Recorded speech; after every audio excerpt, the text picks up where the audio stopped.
kita punya berbagai macam-macam sifat, karakter, dan juga cara-cara kita untuk menyelesaikan satu masalah atau apapun itu. Tetapi dengan segala kekurangan, kelebihan yang dianugerahkan kepada kita, itu bukan berarti untuk menyombongkan diri kita, dan kekurangan juga yang ada pada diri kita bukan berarti membuat kita minder untuk tidak menerima satu sama yang lain.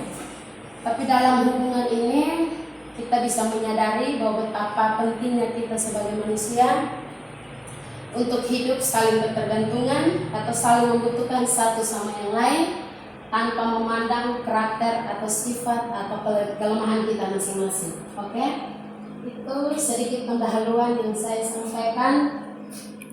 Dan dalam hal ini mata kuliah psikologi umum yang lebih detail lagi mengenai temperamen, kekuatan temperamen, dan juga karunia rohani. Di sini ada 10 hal yang akan saya kekuatan temperamen dan karunia rohani akan saya bahas, dan saya ambil menurut hemat saya melalui buku 2. Saya akan bagi menjadi 10 bagian. Namun saya akan bicara sedetail mungkin dari bagian 1 sampai ke bagian yang ke-10.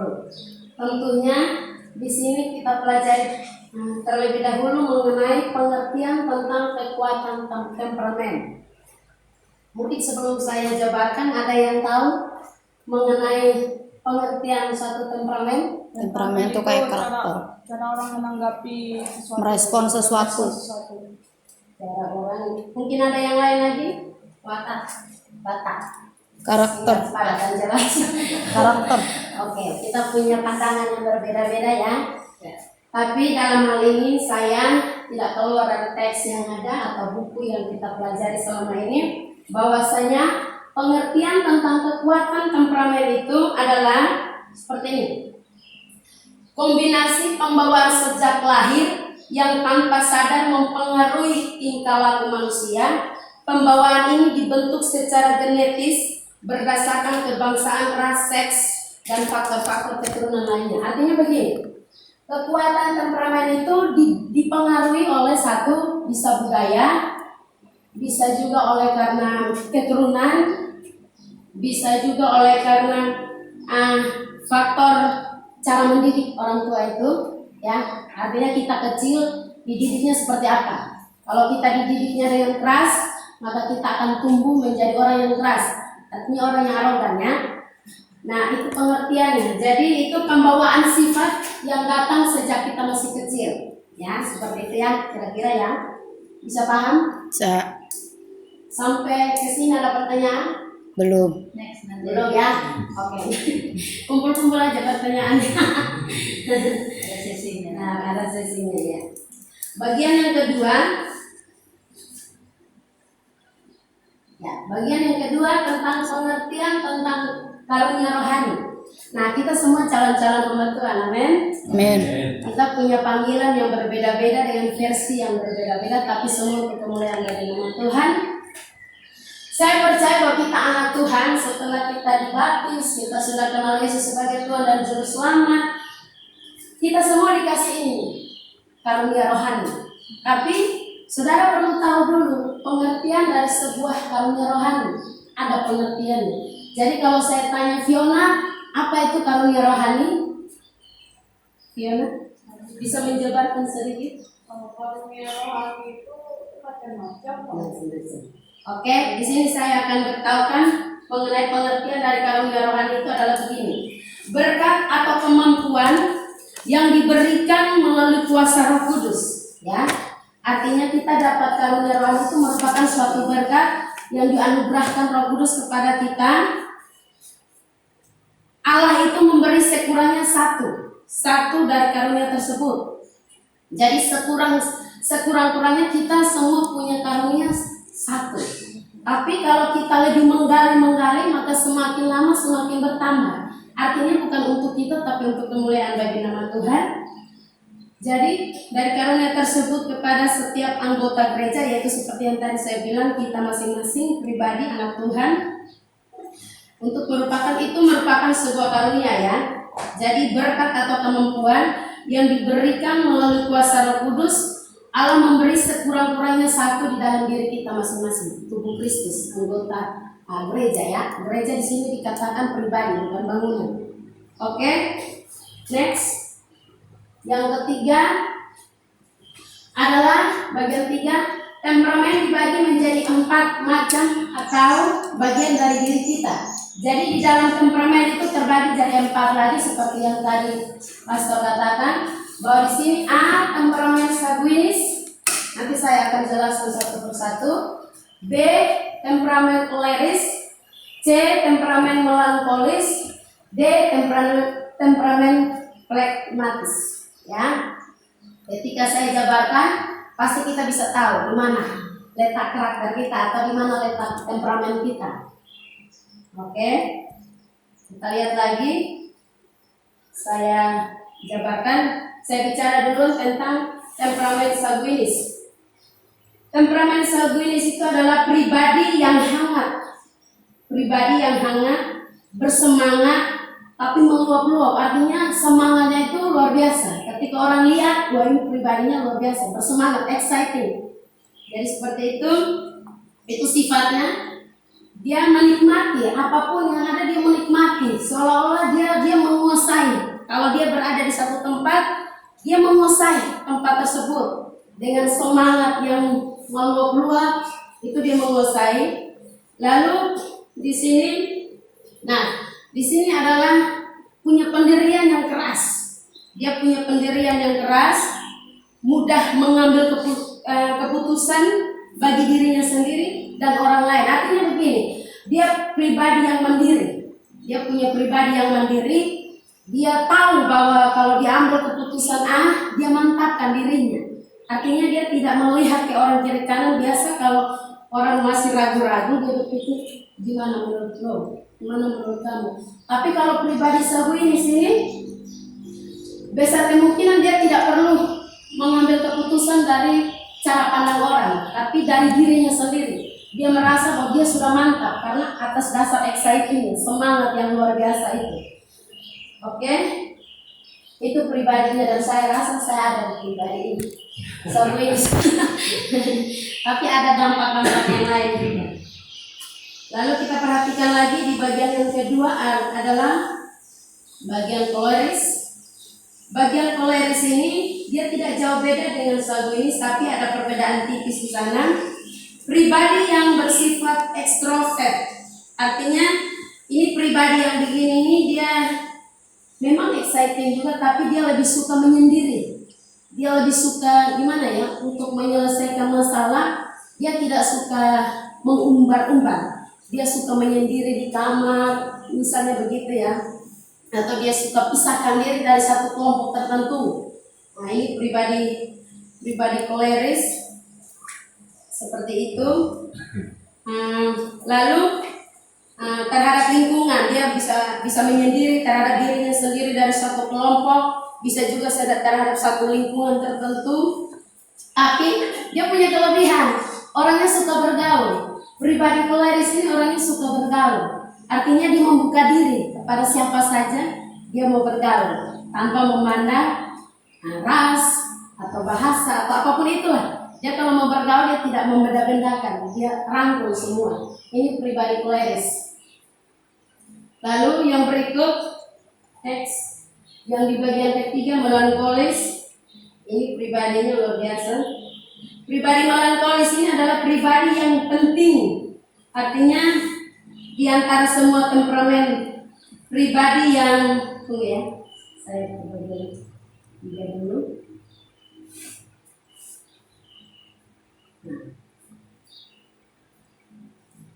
Dia orangnya pribadi yang bersifat pemikir. Dia tidak terlalu agresif. Ibaratnya bahasanya begini. Kalau bahasa kita begini, tidak dingin, tidak panas. Dia netral, ya. Jadi dia tapi cenderung tukang mikir. Jadi segala sesuatu kita susah tebak pribadi orang ini, melankolis. Kita susah untuk menebak temperamen melankolis karena dia cenderung gimana ya, tidak terbuka tapi menyendiri. Tapi dari karakternya kita tidak bisa tahu pribadi yang sebenarnya. Artinya karakternya itu nggak bisa diketahui oleh siapapun. Artinya dia sama Tuhan dan dia diri sendiri saja. Seperti itu ya. Oke, next, Black Metis.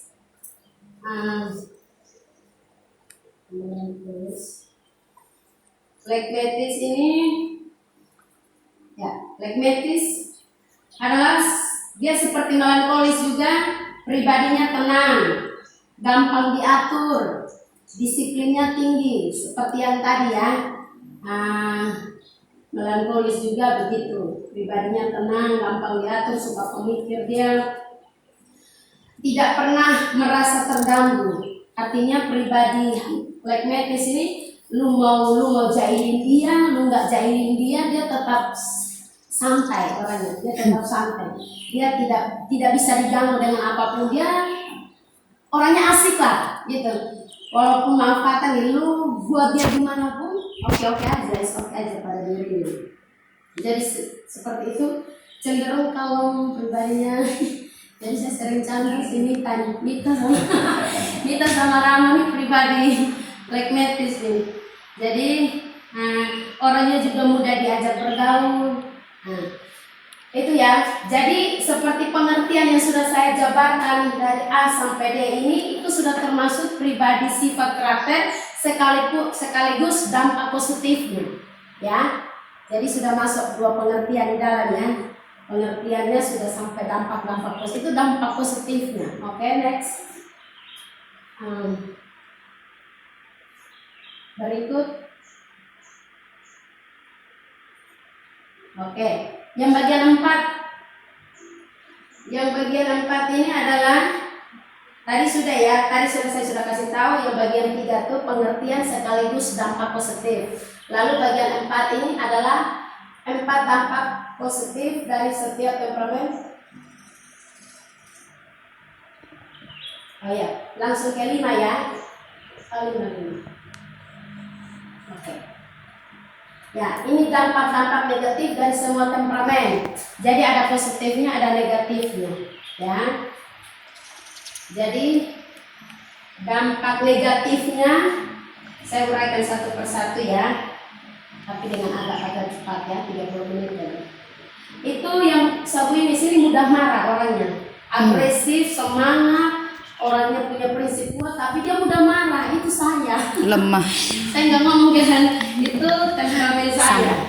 Jadi dia tidak mengontrol diri karena suka marah, akhirnya tidak bisa kontrol diri karena dengan luapan amarahnya itu. Tapi tadi lupa juga saya katakan, orang Sabu ini sini bisa dikategori orang yang berintelek, orang yang punya kapasitas IQ-nya bagus. Jadi memang ada positif, ada negatifnya. Negatifnya mudah marah, tidak bisa kontrol emosi, tidak bisa menguasai keadaan kalau dalam tanda kutip ya. Lalu berikutnya adalah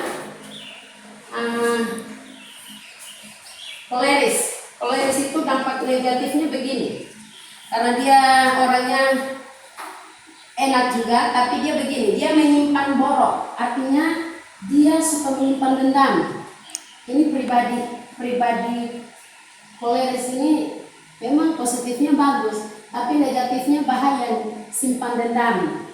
Dia suka simpan dendam dalam dirinya dan tidak mau berbagi dengan orang lain. Artinya masalah apapun ringan atau berat, dia tetap simpan erat-erat di dalam, kuat-kuat dalam hatinya. Lalu menganggap diri rendah. Nah ini bahaya. Kalau belum ada pelepasan, pemulihan, ini temperamen koleris ini bahaya. Cenderung bisa membunuh dirinya sendiri. Ini dampak negatif ya. Lalu di melankolis ini dia orangnya begini, suka berpikir yang negatif.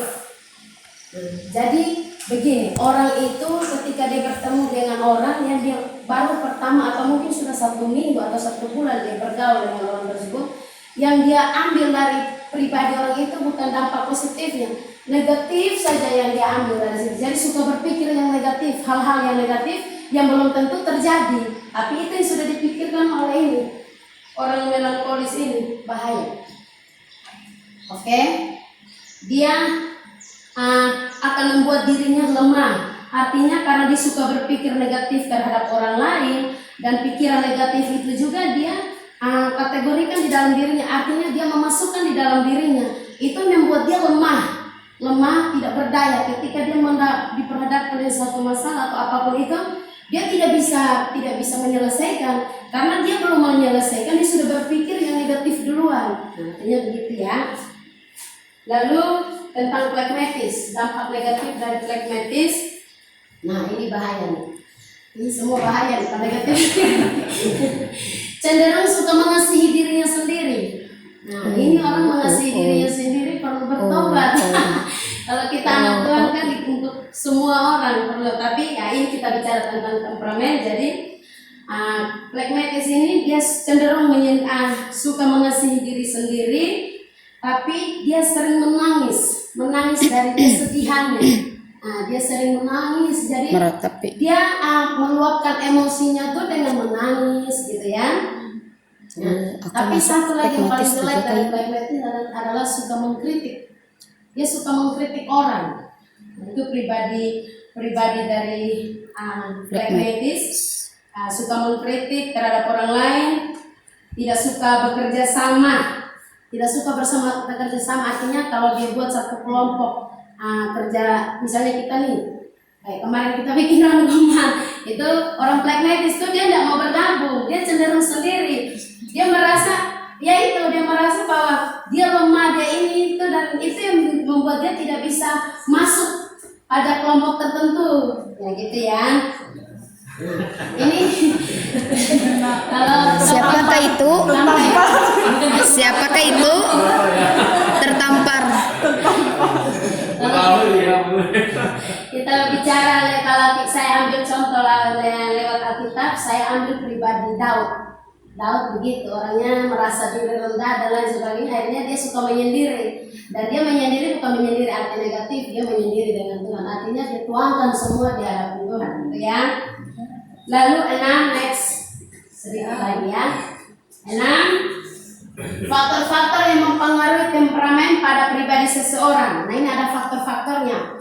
Jadi kalau misalnya Fiona arogan atau Fiona orang yang manis pribadinya, berarti itu ada faktor-faktornya. Saya orang yang keras, ada faktor-faktornya.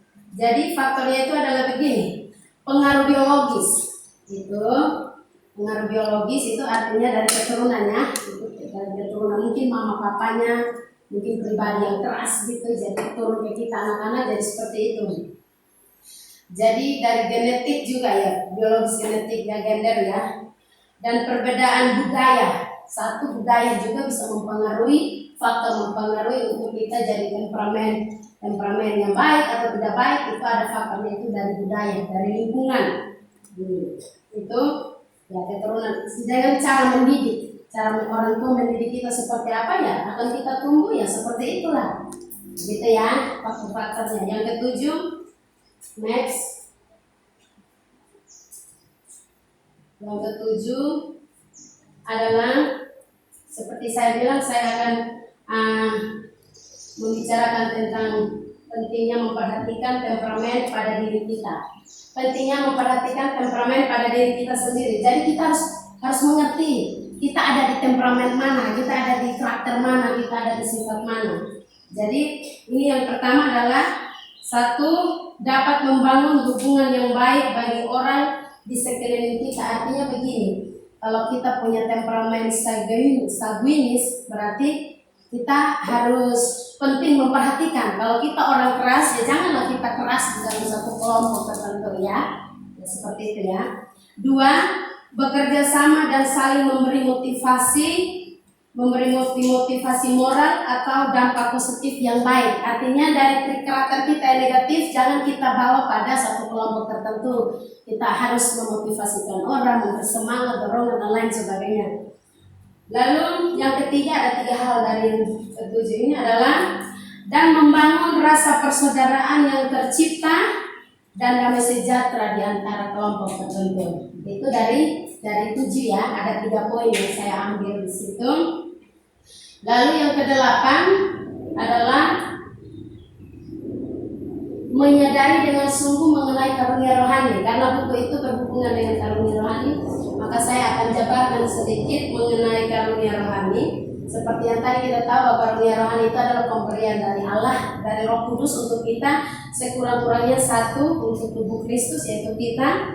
Tapi di sini kita harus menyadari kalau kita sudah punya karunia rohani, kita harus menyadari mengenai karunia rohani tersebut. Yang pertama, itu saya kutip firman Tuhan di dalam Roma 12 ayat 3 sampai 8. Itu adalah kita diberikan karunia rohani dari Roh Kudus untuk kita atau dari Allah untuk kita untuk melengkapi.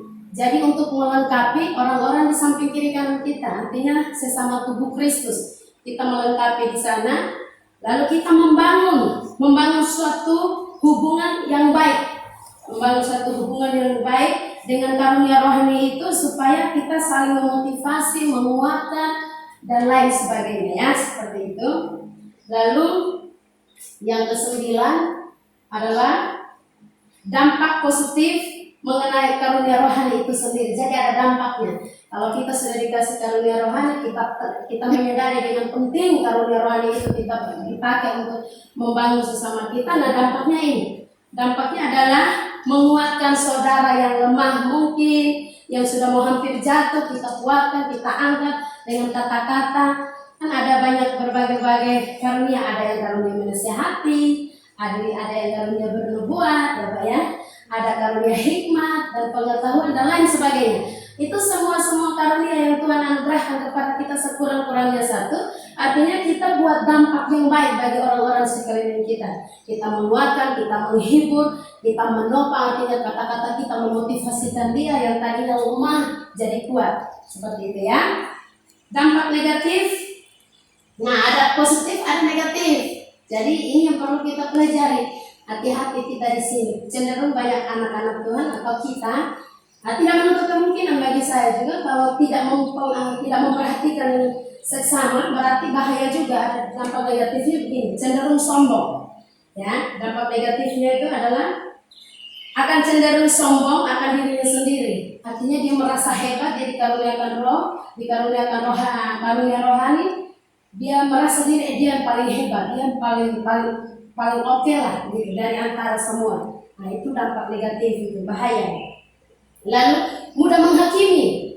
Nah, orang-orang yang punya dampak negatif dalam satu karunia rohani, dia suka menghakimi orang. Artinya begini, kalau orang ini tidak sesuai dengan apa yang dia secara pengetahuan dia tentang Alkitab, dia suka menuding, menghakimi. Oh, kamu begini, kamu begitu dan lain sebagainya. Jadi dia cenderung menghakimi kesalahan orang, sekalipun sesama anak Tuhan ya. Lalu yang ketiga, dia suka mengkritik. Kalau orang berbahasa roh atau orang berbicara hal-hal, dia suka mengkritik. Kamu begini, kamu begini. Nah, itu bahaya karena dia merasa dia sudah hebat dengan karunia yang ada, cenderung mengkritik. Di situ. Yang keempat adalah